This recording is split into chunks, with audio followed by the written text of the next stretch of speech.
Shake, shake, shake. Shake, shake, shake. Your booty. This important public message has been brought to you by Inc. The Original, theoriginal.com.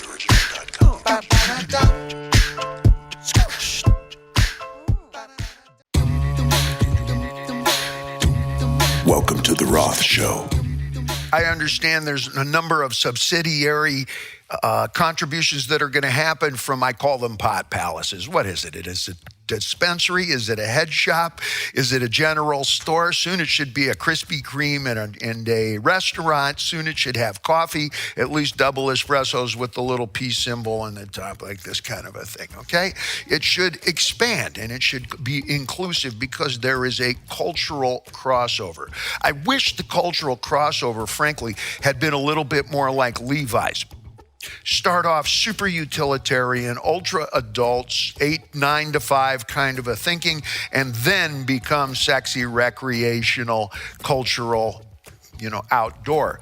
Pot seems to be starting in the opposite direction, starting off with dreadlocks, headbands, and Huarache sandals too, and little by little, we're finding our way towards, okay, there's a real reason and there's a possibility, so forth. One of those possibilities that I'm reflecting on is educational programs for young people to be involved in the cannabis industry. And I'm reading something that is coming in a thesis that was on the front page of one of the Pasadena papers. Now, keep in mind that the Pasadena area is about as square cut and sharp cornered as you can possibly be. Virtually nobody else in this neighborhood looks like me. Now, we all get along and it's polite, but I think the French call that détente. Really, it's a very square-cut neighborhood, okay? Right down the street is the Mayfield School of Holy Child of Jesus, and right next to that is one of the oldest Red Cross centers, like from 1900, like this, okay? Original issue. When it's happening in Pasadena, man, that's square cut. This is not Beverly Hills. This is not Holmby or Encino. This is not New York City, and it is not Upper East Side. This is built tough, old school money, all right? When it happens here, it's a barometer for what's going to happen in the future. And on the very front of those newspapers, we're reading about educational programs for young people to become involved in the cannabis industry, a la Pasadena City College, or perhaps, and this is my thinking, Muir High School. Why Muir? At Muir High School, there is or was a program for flowers. Don't ever laugh at that fucking word. That's $1 billion industry. Oh, like you're never going to go visit anybody in the hospital, or they're never going to come fucking visit you. What, you don't have a mom or a dad? Then you're going to go visit the nun who raised you in the fucking orphanage, so stop lying. Now, anywhere you go, you need 2 things, music and something to look at. Who can afford lighting? Flowers are better. They smell better than lighting, okay? $1 billion industry. So you have young people, men, women, learning how to run a farm, a greenhouse, and how to run the book on that and, become involved in that industry. It's agriculture on whatever level that you make it.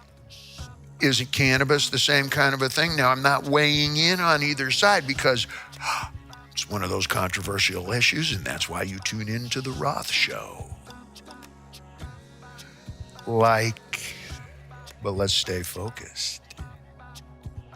You're going to think, wait, Dave, cannabis. And I like the way you think. Cannabis, that gives you the halo, man. That gives you a little bit of a buzz. Yeah, I know. Like tobacco, coffee, sort of like fine wine, champagne. And if I told you I was going to organize a program up at the high school, and this is my old alma mater, all right? This is up in Altadena, Muir High School. If I told you that I was going to organize a program for learning to handle grapes, vintners. You're going to be a sommelier. You're going to work wine in the restaurant industry. You're going to work at a winery or own one. You're going to learn to make champagne. You're going to go to France and immerse yourself the same way you would for any other kind of a thought or any other kind of a craft or an art form. fair enough? And you'd say, of course, Dave. Everybody drinks wine. What, you're never going to have a bar mitzvah? Oh, you're never getting married? You're never getting married again? You're never going to celebrate the divorce, ladies? Of course you are. And you're going to use flowers and a little champagne and a little bit of booze and a little bit of, wait a minute, craft beer. Doesn't that give you a little bit of course, we venerate all of these things. I still use tobacco products. That's a polite way of saying, I look pretty cool in a bomber jacket and a Marlboro, but it may be the Marlboro man who got old Dave. But not quite fucking yet. So why wouldn't you encourage cannabis cultivation in an agricultural type of environment the same way that you would for sweet Vidalia onions, sweet Maui onions, pineapple, anywhere that you have fruit orchards, where you have avocados? We have plenty of people, and I'm not sure how to say plenty, pero demasiado, when too many people. Did I just drop the microphone? No. I know how to say that in Spanish, too. Orale! We got plenty of people local around here who know how to grow anything that comes up out of the earth. And in terms of wellness and well-being, and I eat vegetables and eat plants and so forth, which we recommend. Wouldn't it make more sense? Because you're going to make a hell of a lot more off of cannabis than you would of anything else that you're going to grow out of the ground. And let me illuminate that one. It didn't occur to me, and I did not know, and I labored under the protrusion of an illusion, that pot was like alcohol.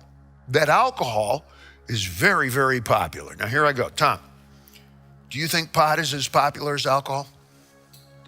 Quicker, Tom. We're on television. I don't think alcohol. I think that alcohol is more yes, than pot. Okay, you're out of your mind.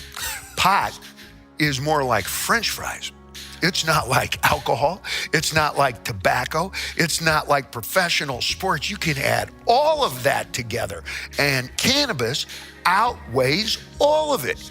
It's like McDonald's French fries. Have you ever met a human of any type, persuasion, or economic background who didn't love a properly prepared McDonald's French fry? Careful of your answer. We'll be back with his answer right after I finish.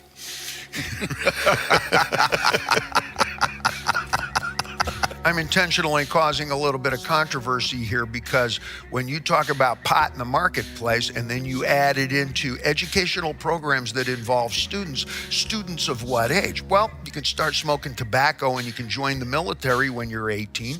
A lot of places you can vote when you're 18, or you should be able to when you're 18. You can get married, have kids, or whatever when you're 18. So, if I can buy Pabst Blue Ribbon for 4th of July, then yeah, maybe I want to buy a little bit of pot because frankly, Dr. Duffy says in the long run, maybe my respiratory system's a little bit more resilient than my kidney or my liver based purely on the 80s. Boom, that one just detonated. I myself am not a big drinker.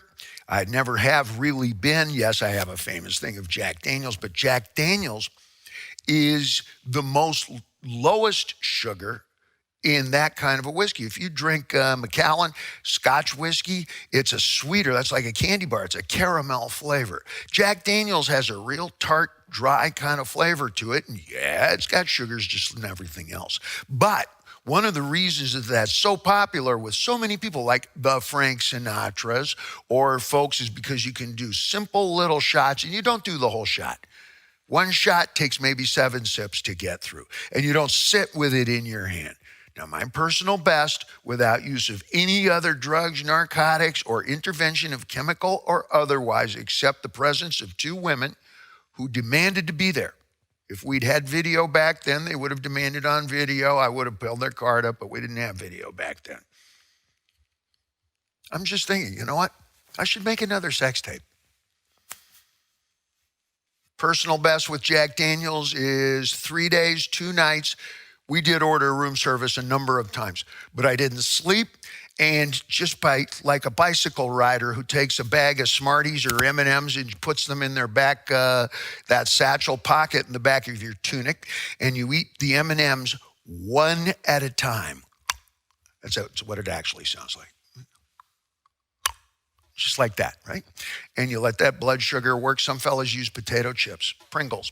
You keep it in the tube, put it in the back of your tunic, and one chip is worth 2 bites. And you don't just doom. You're not eating to stay full, but that amount of fat and the salt that goes into it is enough to give you just a little nudge, just a little nudge, just a little nudge towards hitting like. See how I did that? Don't look, I'll do it again. Like.